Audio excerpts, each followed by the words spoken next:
Bonjour à tous, 16 janvier 2001, 16 janvier 2016, 15 ans jour pour jour, mourra Laurent Désiré Kabila, assassiné dans son bureau surnommé Maison Blanche au Palais des Marbres.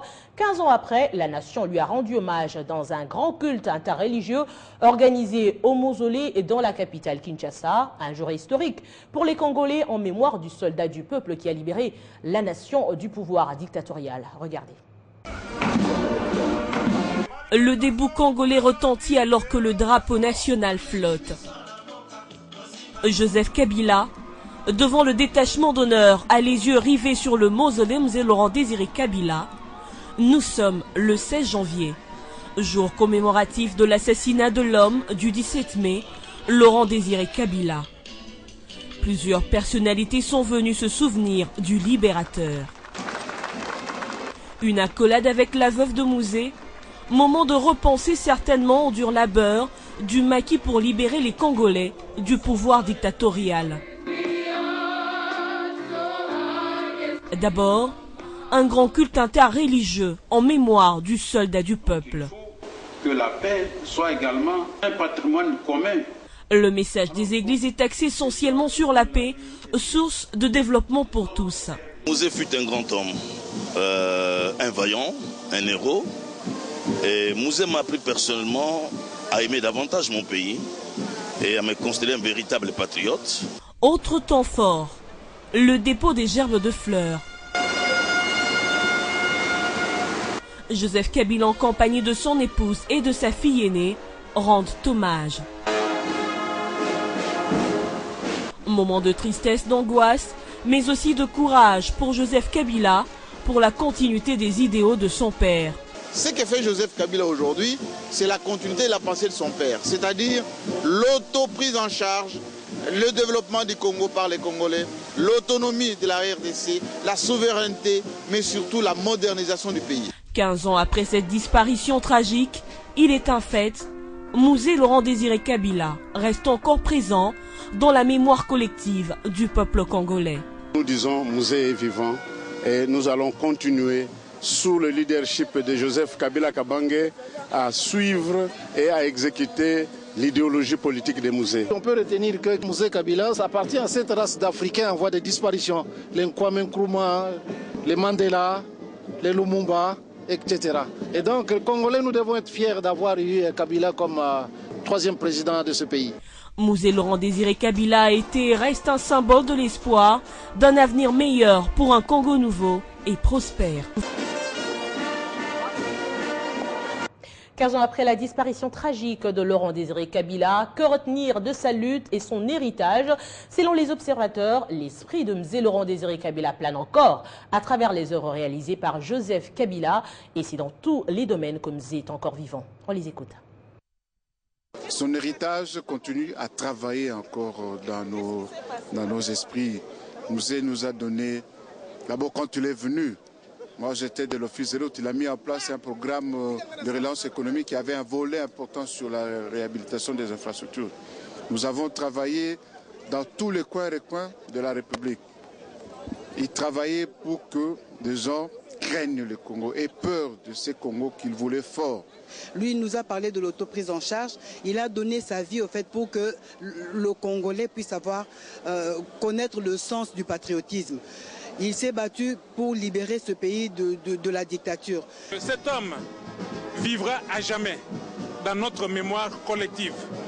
Ne jamais trahir le Congo, c'est un slogan qui va résonner dans toutes les générations de notre pays, parce que c'est la seule façon pour nous de nous en sortir. En ce qui concerne nous à la SCPT, je pense que ce qu'il a imposé comme tempo dans notre pays, c'est-à-dire l'auto-prise en charge, nous sommes en plein dedans. Tout ce que vous avez pu voir de ce que nous avons pu relancer la Poste grâce à l'initiative du chef de l'État, c'est l'auto-prise en charge. On a l'impression que Mouzé est parti et c'est fini. Non, quand on interroge les étudiants ou les anciens, les enseignants, on remarque qu'il y a instinctivement des éléments assez redondants qui reviennent sur l'auto-prise en charge. En mémoire des héros nationaux Patrice Emery Lumumba et Laurent Désiré Kabila, une messe d'action de grâce a eu lieu à Kalemi ce samedi, sous l'initiative du commissaire spécial du Tanganyika Richard Ngoy. Ce culte a mobilisé une grande participation, étant donné qu'il s'agit de la cause nationale pour laquelle ces deux patriotes ont été assassinés. Bien fait, Mohamed Abdallah. C'est une paroisse de Christ-Roi bien remplie qui a accueilli ce 16 janvier la messe d'action de grâce en mémoire du 55e et 15e anniversaire de la disparition de Patrice Emery Lumumba et Mzee Laurent Désiré Kabila. Présidé par son Excellence Monsieur le Commissaire spécial du Tanganyika, Honorable Richard Ngoy Kitangala, plusieurs personnalités ont rehaussé de leur présence la messe, à l'image du premier vice-président de l'Assemblée nationale en vacances parlementaires. Les adjoints du commissaire spécial, Yvonne Goïboussangou et Ali Binomari Simukenje étaient également présents. Dans son homélie, Abbé Thomas Muganza a dit, je cite, « Mzee a aimé ce pays d'une manière obsessionnelle. Plusieurs moments forts ont marqué ce culte. C'est notamment le témoignage du colonel Caliste Majaliwa, l'un des plus proches compagnons du soldat du peuple. » Prenant la parole, le numéro 1 du Tanganyika a évoqué un passage biblique de Hébreux 13:7 qui exhorte de se souvenir de nos héros. C'est dans la poitrine de ces dignes et vaillants fils que battaient les corps de notre chère patrie. Que la jeunesse, la postérité de la République démocratique du Congo puisse s'inspirer non pas pour répéter, la période n'est plus la même, les enjeux sont différents, les défis sont d'une autre nature, mais s'inspirer pour pérenniser leurs pensées et leurs œuvres de construction de notre cher et beau pays. Par ailleurs, Honorable Richard Ngoy Kitangala a exhorté l'assistance à agir comme Mzee et Lumumba.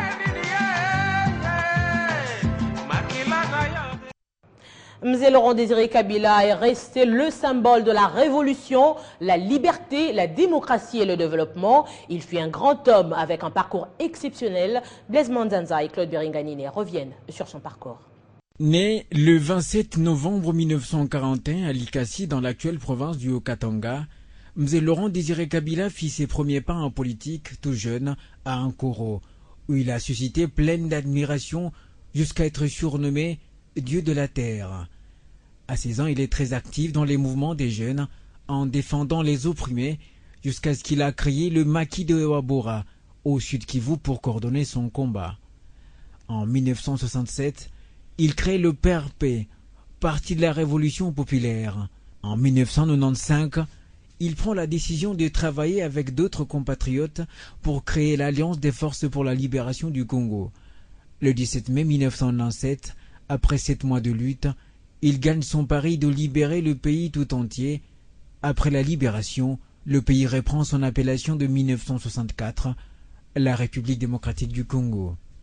Après avoir atteint son principal objectif, il créa en 1999 le Comité du pouvoir populaire, un organe qu'assumait le peuple pour matérialiser les concepts « pouvoir du peuple, par le peuple et pour le peuple ». Le souvenir de Mzee, il reste unique, celui de ne jamais trahir le Congo.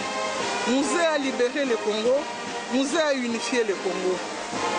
À nous maintenant de prendre la relève et réellement de pouvoir mettre en application ne jamais trahir le Congo. Et malgré plusieurs tentatives d'assassinat, il est resté imperturbable. Pendant 3 ans et 8 mois, Mzee Laurent Désiré Kabila, 3e président de la République, est resté fidèle à sa doctrine de révolution et son serment n'est jamais trahir le Congo jusqu'à son dernier jour. Lorsque nous mettons nos 2 héros que nous commémorons aujourd'hui et demain, vous vous rendez compte que c'est le dialogue qui est au centre de tout. Nous devons nous prendre en charge, c'est-à-dire nous devons nous mettre ensemble, médiateurs ou pas, informateurs ou pas, nous devons d'abord nous mettre ensemble et dialoguer pour les élections dans notre pays, pour la paix dans notre pays et pour le bien-être du peuple congolais. Et à Kinshasa, après toutes les cérémonies ce samedi au mausolée, Henri Movasakani s'est rendu au marché de la Liberté pour déposer son gerbe de fleurs en mémoire de Mzee Laurent Désiré Kabila. Le secrétaire général du Parti du Peuple pour la Reconstruction et la Démocratie a profité de l'occasion pour sensibiliser les habitants de ce coin de la capitale aux valeurs patriotiques en adhérant au PPRD. C'est ici, au marché de la Liberté à Kinshasa-Massina, où le secrétaire général du PPRD est venu commémorer avec la population de ce coin, militants et cadres du Parti du Peuple pour la Reconstruction et la Démocratie, la mémoire du soldat du peuple Laurent Désiré Kabila.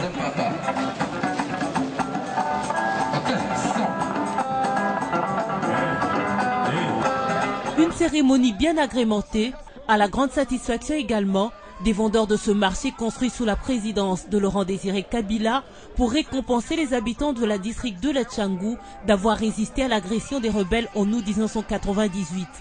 Mzee Laurent Désiré Kabila ezali mokolo oyo bana Tchangou bobunda maboko polele contre batu oyo bazalaki na mandoki na maboko na bango.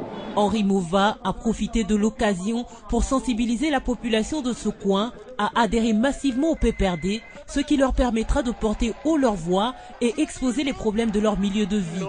Ils sont pour Joseph Kabila Kabange, le président de la République. Ils sont pour la révolution de la modernité. Ils sont pour le développement. Les animateurs du PPRD sont donc déterminés à étendre l'idéologie de leur parti pour entretenir la flamme patriotique défendue par le héros national Mzee Laurent Désiré Kabila, de qui l'on retient ne jamais trahir le Congo. PPRD toujours, hier vendredi, c'était l'ouverture de la semaine des héros nationaux organisée par le secrétaire général du Parti du Peuple pour la Reconstruction et la Démocratie. Henri Mouva, qui a relevé la nécessité d'une lignée en politique, estime que c'est aussi un moment qui témoigne de l'engagement du Parti du Peuple pour la Reconstruction et la Démocratie pour un Congo libre. Hymne du parti. Nous sommes dans la salle de conférence du ministère des Affaires étrangères à Kinshasa, cadre choisi par le Parti du Peuple pour la Reconstruction et la Démocratie pour célébrer cette semaine des héros. Kipam Vita, Simon Kimbangu, Patrice Emery Lumumba, Laurent Désiré Kabila et Joseph Kabila pour ses hauts faits et son abnégation pour le Congo. À la tribune, les intervenants se succèdent pour dresser le portrait de chaque héros. Quelques mois, nous allions nous arrêter net parce que, faute de carburant, d'énergie. Pour le secrétaire général du PPRD, Henri Mouva, cette semaine est destinée à témoigner également de l'attachement du PPRD à un Congo libre, libre même de Gorée, libre de ceux qui veulent vendre le Congo. Occasion pour lui d'appeler à l'engagement des jeunes, à l'exemple de Laurent Désiré Kabila et de Patrice Emery Lumumba. Et la force du PPRD est dans la jeunesse, la force du PPRD est dans la femme. C'est ainsi que nous voulons dire aux jeunes qu'à 19 ans, nous sommes fondamentalement engagés dans la lutte nationaliste, que Lumumba est très jeune quand il commence en politique, d'ailleurs il meurt à 36 ans. Certains ont dépassé cet âge-là aujourd'hui. Et donc si les Lumumba à l'époque, avec le niveau d'instruction qui était les leurs, ont pu faire de tant de merveilles, il n'y a aucune excuse par rapport à la jeune génération qui a tout à sa portée et qui doit donc apporter sa pierre à la reconstruction du pays et à poser les jalons pour que cette génération ne soit pas une génération ratée et sacrifiée. Pour l'historien Chisungu, membre de l'association savante des historiens du PPRD, il faut rendre populaires ces héros par la littérature, le cinéma, le théâtre, la bande dessinée et le dessin animé afin d'entretenir la flamme patriotique. Tout à fait autre chose, il s'agit de la 3e édition du trophée Liputa qui met la femme à l'honneur. Il s'agit cette fois de la présidente de l'Union panafricaine de la jeunesse. Le collectif de modélistes et stylistes du Congo a reconnu Francine Muyumba comme personnalité publique qui fait au quotidien la promotion de la mode congolaise à travers le port du Pagne. Détail avec Alain Linomamba. Ce jeudi 14 janvier 2016, le trophée Liputa a été attribué à la présidente de l'Union panafricaine de la jeunesse, Francine Muyumba.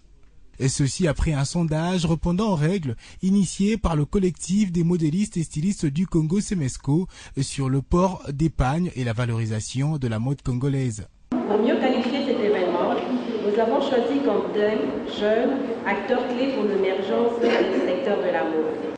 Si lors des 2 précédentes éditions, 2 personnalités publiques ont été primées, à savoir Geneviève Inagossi, à l'époque ministre du Genre, Famille et de l'Enfant, puis Thérèse Olenga, ministre provinciale de l'Éducation, le choix de la gagnante de cette 3e édition a été porté sur elle. La présidente de l'UPJ est la personnalité publique qui, dans son quotidien ou dans l'exercice de ses fonctions, vante les tissus pagnes, à l'intérieur comme à l'extérieur du pays, en plus du